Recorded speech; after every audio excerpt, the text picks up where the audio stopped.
kuzabana nawe nubwo Satana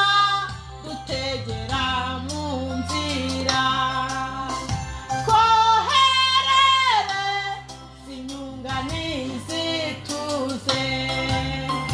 mwami wanjye Yesu wowe ndabinkingira nuzuye ubuntu bwo kuzabana nawe nubwo Satana dutegera mu nzira twoherere inyunganizi tuze shingira amabuye mana nkandagireho kuko muri nzira huzuye isayo nyambutsa nkomeza fata ukuboko mu bihe byose nguwo gushimwa nawe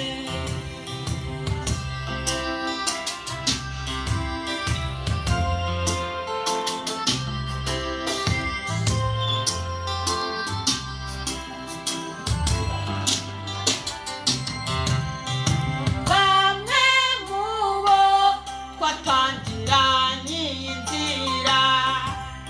barakomeretse ntibabasha ubugenda nanjye ubwanjye Satana arikundasa yanga ko njye iwawe ngo nduhuke bamwe mu bo twatangiranye inzira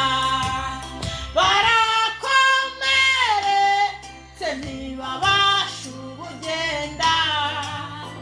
nanjye ubwanjye Satana arikundasa yanga ko njye iwawe ngo nduhuke shingira amabuye mana nkandagireho kuko muri nzira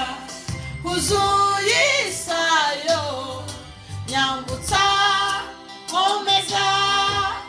fata ukuboko mu bihe byose nguwo gushimwa nawe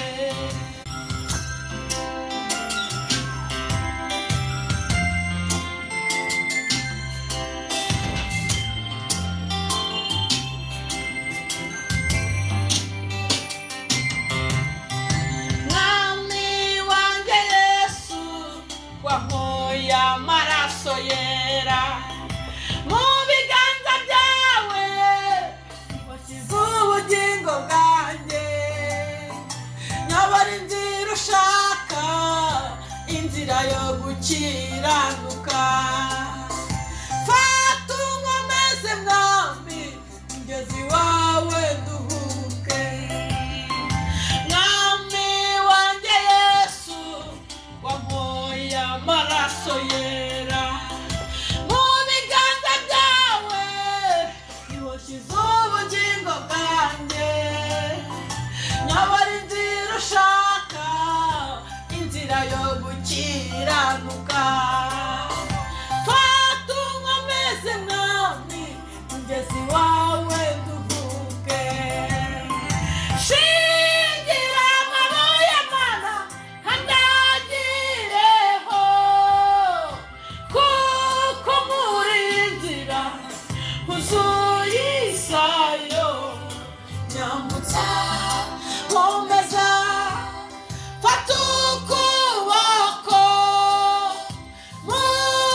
bihe byose nguwo gushimwa nawe nyambutsa nkomeza fata ukuboko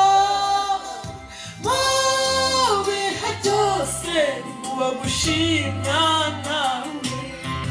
nyambutsa nkomeza fata ukuboko mu gushimwa nawe mu bihe byose mana nguwo gushimwa nawe mu bihe byose Yesu nguwo gushimwa